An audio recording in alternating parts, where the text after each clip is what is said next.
மதுரை மாவட்டம் மேலூர் சுந்தரப்பான் கண்மாய் முழு கொள்ளளவை எட்டி வடிகால்கள் உடைப்பு ஏற்பட்டு கழிவு நீருடன் கலந்துள்ளது.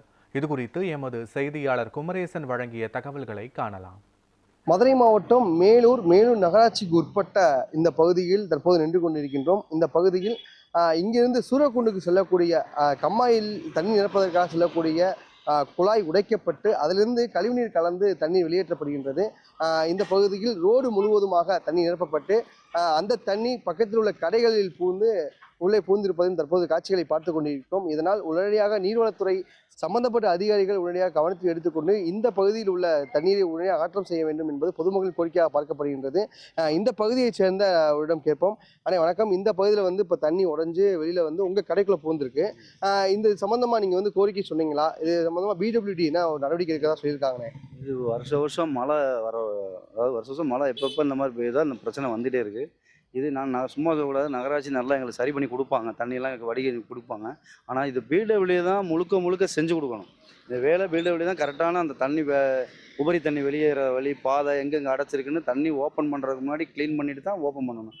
இன்றைக்கி யாருன்னு இது பிடபிள்யூ போய் காலைல கேட்டோம், அவங்க என்ன சொல்கிறாங்க, நாங்களாம் துறக்கலைன்றாங்க, நகராட்சி தெரியலைன்றாங்க. இப்போ யார் உடச்சி விட்டது, முதல்ல அது யாருன்னு பார்க்கணும். அதை கண்டுபிடிச்சி அவங்களுக்கு என்ன நடவடிக்கை அவங்க நடவடிக்கை எடுக்கணும். ரெண்டாவது, மழை வருஷம் எங்களுக்கு இந்த கடைக்குள்ள போகிறது, பொருட்கள்லாம் வீணாக்குறது, இது ரெகுலராக நடந்துகிட்டே இருக்குது. இந்த இதுக்கு ஒரு சரியான முறையான தீர்வு எங்களுக்கு வேணும். வருஷம் மழை பெய்கிறது, சரியான வடிகாலில் தண்ணி வடிஞ்சு போகிற தூம்புகளை இல்லை அந்த கால்வாயில் சரி பண்ணி கொடுக்கணும். அவங்க தண்ணி ரோட்டுக்கு வராத அளவுக்கு. இது இந்த பகுதி மக்கள் எல்லாருமே சிரமப்படுறாங்க. அந்த பக்கம் இப்போ தற்போது இந்த தண்ணி உடைஞ்சு உங்கள் கடைக்குள்ளே வந்திருக்கு. இது மூலமாக உங்களுக்கு எவ்வளோ சேதங்கள் ஏற்பட்டிருக்கு? எனக்கு ஒரு இதுவரை 10-15 ரூபா வரை பேப்பர்லாம் ஊறி போய் அட்டையெல்லாம் வீணாக போய் கிடக்கு. அதை நான் காய போட்டு எடுத்து காசு ஆகிறது ரொம்ப சிரமப்படுறேன். இது நான் வருஷம் நான் சொல்லிக்கிட்டு தான் இருக்கேன். எல்லாருமே இந்த ஏரியா பகுதி மக்கள் எல்லாருமே சொல்கிறாங்க.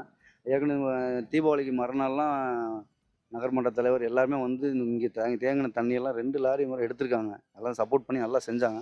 இதை முழுக்க மறுபடியும் சரியாக நீர்வளத்துறையில் பொதுப்பணித்துறை அவங்க தான் வேலை பார்க்கணும். அந்த பிடபிள்யூ தான் இதை சரி பண்ணால் அந்த கால்வாயில் தண்ணி வெளியே வராது, அவங்க தான் செய்ய முடியும். எங்கள்கிட்ட இவங்ககிட்ட கேட்டால் இது அவங்க வேலைன்றாங்க, பிடபிள்யூ வேலை தான்றாங்க. இருந்தாலும் வேலை பண்ணி மக்களுக்காக செய்கிறாங்க நகராட்சி. அதெல்லாம் குறை சொல்லக்கூடாது. எல்லாமே அடப்பு எடுத்து ஒரு க்ளீன் பண்ணிவிட்டு போயிடுவாங்க. இதை பிடபிள்யூ கண்டிப்பாக முழுசாக அந்த மக்களுக்கு நல்லது செஞ்சு கொடுக்கணும். முக்கியமாக இந்த பகுதியில் உடைக்கப்பட்ட குழாய்களில் மற்றும் கால்வாய் குழாய்களில் அடைப்புகளை சரி செய்ய வேண்டும், தண்ணீர்களை மாற்று வழியில் ஏற்படுத்த வேண்டும் என்பது பொதுமக்களின் கோரிக்கையாக பார்க்கப்படுகின்றது. நியூஸ் 7 செய்திகளுக்காக மேலூர் செய்தியாளர் குமரேசன்.